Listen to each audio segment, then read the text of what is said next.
दो तरह के उदाहरण मेरे पास हैं, ठीक। एक उदाहरण ऐसा है भी है, कुछ उदाहरण ऐसे भी हैं जो ये बताते हैं कि दल बदलू भी कल्याण कर जाते हैं, ठीक। दल बदलू भी कल्याण कर जाते हैं। और कुछ उदाहरण ऐसे भी हैं कि दल बदलू कुछ नहीं कर पाते सिवाय फोटो अपॉर्चुनिटी के। क्या माने उत्तर प्रदेश में जो चल रहा है उसको? कल्याण वाला माने या फोटो वाला माने? माननीय अग्निहोत्री जी, मैं तो आपसे यही कहूंगी कि इस वक्त जो मौजूदा स्थिति है, पिछले 2 दिन से जो हम सबके सामने आ रहा है, ये बहुत ही सीरियस स्थिति पैदा हो गई है। वो इसलिए मैं कह रही हूँ क्योंकि जो भी लोग छोड़ रहे हैं, जो मंत्री जो छोड़ रहे हैं भाजपा, और जो सीनियर बीजेपी एमएलए हैं जिन लोगों ने भाजपा छोड़ी है, ये भाजपा का जो असली चेहरा है वो उजागर कर रहे हैं। क्या बता रहे हैं ये लोग? बता रहे हैं कि भाजपा शोषितों, वंचितों, पिछड़ों, दलितों, ब्राह्मणों, महिलाओं, किसानों, नौजवानों और बेरोजगारों के अगेंस्ट है, ये उनके सख्त विरुद्ध है। तो अब ये बहुत बड़ी, ये बहुत मतलब बहुत इंपॉर्टेंट मुद्दा है जिस पर सबको सोचने की बात है। आप तो खुद ज्ञानी, आप खुद बताए हैं कि बेसिक ये प्रॉब्लम इसलिए अराइज हुई क्योंकि भाजपा ने ऑनरेबल सुप्रीम कोर्ट में हलफनामा दाखिल कर ये स्पष्ट कर दिया कि भाजपा सरकार जातिगत जनगणना नहीं कराएगी। अब 75% पॉपुलेशन ओबीसी, एससी, एसटी है, और क्या इसमें क्या खराबी अगर जातिगत जनगणना हो जाए? जब जानवरों की जनगणना हो सकती है तो इंसानों की क्यों नहीं जातिगत जनगणना हो सकती है? आपने खुद भी, मैंने पढ़ा था फेसबुक में, आपका तो विचार बहुत ज्यादा है, आप तो बहुत ही ज्ञानी है। आपने लिखा था कि क्या हर्ज है कि जातिगत जनगणना हो जाए। आखिर जब जातिगत जनगणना हो जाएगी, माननीय अखिलेश यादव जी तो शुरू दिन से कह रहे हैं कि जातिगत जनगणना देश और प्रदेश हित में जातिगत जनगणना हो जाए, जिसकी जितनी संख्या भारी उसकी उतनी भागीदारी। बीजेपी के संजीव मिश्रा जी भी आ गए, उनका भी स्वागत है। जी जी नाहिद जी। इसी प्रकार से आप देखिए जो सरकारी संस्थाओं को प्राइवेटाइजेशन करने का काम कर रही है भाजपा, ये भी एक साजिश के तहत कर रही है।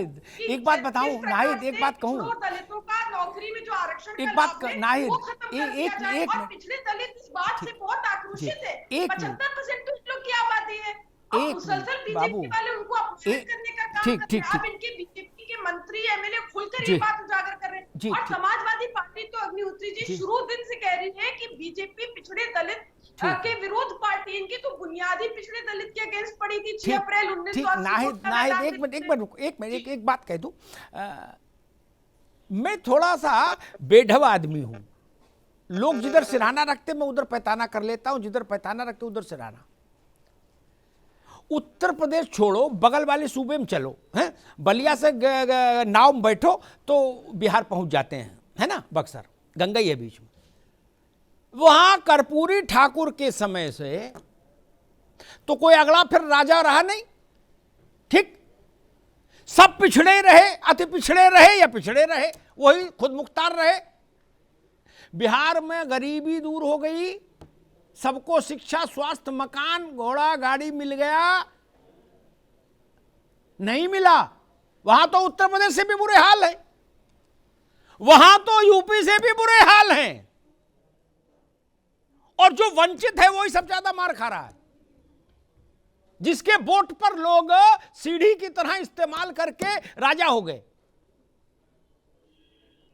वो एक अलग लड़ाई है नाहिद। और ये जो आना जाना जो चल रहा है ना 48 घंटे से, हमको मालूम है कि इसमें क्या तय होता है, इसमें कभी ये तय नहीं होता। सच बता रहा हूं, ये इसलिए कि आपकी पार्टी का है, संजीव की पार्टी का होता तो भी ये बोलता। वहां मालूम तय क्या होता है कि भाई हाँ बताओ कैसे आओगे। बोलो भाई साहब आ तो जाए, लेकिन आप मुंह तो खोलो, पत्ते तो खोलो, क्या दोगे?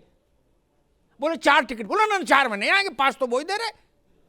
बोले चलो अच्छा 5 ले लें। बोला नहीं, 7 दो तो हामी भरो। क्या मैंने किसी नेता को ये बात करते नहीं देखा कि ये दलित, पिछड़े, अल्पसंख्यक, शोषित, वंचित, गरीब, दरिद्र, बीमार, लाचार के लिए क्या करोगे? किसी पार्टी में नहीं चर्चा सुनी। ये चर्चा जैसे एएनआई का माइक दिखता तब शुरू होती है, जब तक कमरा बंद होता है ना ना ना ना भगवान का नाम लो। ये सब में लागू है। ये संजीव मिश्रा जी बैठे हैं, इनकी पार्टी में भी ये बीमारी है, सचिन रावत की में भी, हर पार्टी का उसूल यही है। मायावती जी क्या जो आदमी जाता है वो 2 ही बातें होती हैं, मिठाई कितनी और दोगे क्या। एक तरफ जब पूछा जाता मिठाई कितनी लाए, दूसरी तरफ वाला पूछता भाई हमको क्या दोगे। बोले 1 किलो लड्डू दोगे तो ये दे देंगे, और 2 किलो लड्डू दोगे तो ये, वो काजू कतली ले आओगे तो ये कर देंगे। किसी ने आज तक ये बात की कि दलित का उत्थान कैसे होगा? नहीं जी। इसलिए राजनीति जिस रंग में है, अपन कभी कभी उसी रंग में चर्चा करो तो जनता को अच्छा लगेगा। इतना अच्छा भाई, आपके पास इमरान मसूद आ गए, आपके पास दारा सिंह आ जाएंगे, 14 को मकर संक्रांति में स्वामी मौर्य आ जाएंगे, ठीक है। नहीं नाहिद अग्निहोत्री जी, जी। ठीक है, आपने जो बिहार की बात की, तो बिहार में जो नीतीश कुमार जी हैं, जो गठबंधन में है भाजपा से, उन्होंने तो विधानसभा में सभी दलों के साथ जो बैठक करके प्रस्ताव ही पास कर दिया जातिगत जनगणना को लेकर, और प्रधानमंत्री जी से इस पर मिले भी थे कि जातिगत जनगणना होनी चाहिए। अब लेकिन जब जातिगत जनगणना का स्पष्ट कर दिया कि इस पर जातिगत जनगणना नहीं कराएंगे, तो अब उन लोग के लिए भी सोचने और विचारने की बात है, जो लोग इनकी पार्टी में है या गठबंधन में भी है, जो पिछड़े दलित समाज के लोग हैं, उनके लिए भी विचारने की बात है कि उनको इनके साथ गठबंधन में रहना है कि नहीं, इनके साथ राजनीति, ठीक है नाहिद, ठीक है, ठीक है, जवाब देना पड़ेगा। अरे अग्निहोत्री जी, ये वो पार्टी है, ठीक, एक मिनट, अरे भाई रुको, अरे भाई रुको, रुको नाहिद, रुको, मैं एक प्रश्न बीजेपी से लूंगा, ठीक है नाहिद, रुको, मैं एक प्रश्न बीजेपी से लूंगा। एक बात कहते हुए, मैं इस बात को पिछले 7-8 दिन से सोच रहा था कि अखिलेश यादव इस इलेक्शन को जातिगत जनगणना के मुद्दे पर कब केंद्रित करेंगे। मैं उसका इंतजार कर रहा था 7-8 दिन से, खासतौर पर जब बिहार में ये डेवलपमेंट हुआ और बीजेपी के गले में फांस अटक गई, और आरजेडी ने जब नीतीश कुमार को कहा कि अगर आप स्टैंड लो और अगर सरकार गिरती है तो हम सदन में आपके साथ खड़े होंगे, बीजेपी को भगाओ। जब बिहार में इस स्थिति तक पहुंच गया मामला, तो मैं इंतजार कर रहा था कि उत्तर प्रदेश में भी जात आधारित जनगणना एक बड़ा चुनावी मुद्दा बनेगा 2022 में, और इसी पर लामबंदी होगी। अब मुझे लग रहा है वो समय आ गया। नाहिद लारी की बातचीत का टोटल लब्बो लुआब यही है। उसमें एक टिप्पणी करके मैं संजीव मिश्रा से उत्तर लूंगा। जातियों का उत्थान होना चाहिए, वंचितों का उत्थान होना चाहिए, लेकिन ये कतई मंजूर नहीं हो सकता कि उनके नाम पर कुछ लोगों का उत्थान भर हो। 15 साल लालू जी, जो उत्तर भारत के सबसे बड़े पिछड़ों के नेता, 15 साल निर्विघ्न उनका वो या उनका परिवार शासन में रहा, कोई व्यवधान नहीं था। 15 साल कम होता है तकदीर बदलने के लिए, गरीब की, वंचित की, दरिद्र की? अगर बदल दिया होता तो पूरे देश के लिए एक नजीर हो जाती, लेकिन नहीं बदला। और अगर 15 साल में नहीं बदल पाए तो क्या 150 साल चाहिए? क्या 150 साल चाहिए? हमने माना कि नीतीश अब बीजेपी के साथ है, 15 साल तो लालू जी थे ना, केवल पिछड़ों का भाग्य नहीं बदला।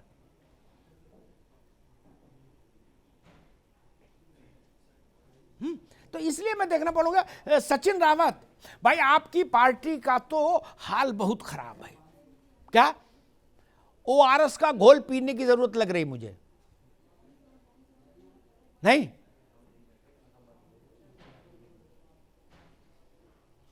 आप डिसाइड नहीं कर सकते और जनता डिसाइड करती है। और अरे बाबू, चुनाव अब गजब करे तो तब तक चुप हो जाए, सब बंद कर दे, जैसे रैली में हम लोग भी बंद कर दे, 10 मार्च को बात करेंगे। अरे हमें पूछ के पाँव दिख रहे भैया, हमें आपका बायोडाटा नहीं पता। 89 से आज तक जनता डिसाइड कर रही है। आप लोग ऐसी बात कर देते हो, लगता है कितने ज्ञानी हो यार। 89 से जनता डिसाइड कर रही है कि आपने कर लिया। आपको याद है आपका आखिरी मुख्यमंत्री 89 में था दोस्त? नहीं, वही आप सवाल पूछने पर बता रहे हो कि आप डिसाइड नहीं करो, जनता डिसाइड। अरे ये तो हम सबको पता है, तो चर्चा बंद कर दें भाई। आप आदेश करो, चर्चा बंद कर दें। 10 मार्च को ही खोले टीवी। आप सवाल करिए, मैं जवाब दे रहा हूं। नहीं, आप आदेश करो, 10 मार्च को टीवी खोले, बंद कर देते, मूंगफली खाओ। नहीं, आप तो डिसाइड नहीं। गजब करते हो भाई। मैं पूछ रहा हूं आपकी पार्टी में ऐसी भगदड़ की स्थिति मची। एक तो वैसे ही पार्टी कमजोर, ऊपर से जो कुछ थोड़ा बहुत है, जो कुछ कद्दावर लोग थे जिनके पास जनाधार था, इमरान मसूद उसमें से एक थे पश्चिम में, ठीक ना, जो उतनी विकट परिस्थितियों में भाजपा के खिलाफ लड़के भी कुछ थोड़ा बहुत झंडा बुलंद रखते थे, वो सब लोग भी भाग रहे हैं। और वो तब हो रहा है जब खुद प्रियंका जी मैदान में है, इसलिए चिंतन का विषय है, चिंता का विषय है। अगर केवल लल्लू जी लड़ाई लड़ रहे होते तो मैं इतना बड़ा सवाल नहीं उठाता, केवल प्रमोद तिवारी लड़ रहे होते तो इतना बड़ा सवाल नहीं उठाता, सलमान खुर्शीद केवल नेता होते तो सवाल नहीं उठाता। प्रियंका जी मैदान में है, फिर आदमी कांग्रेस क्यों छोड़ रहा? सचिन रावत।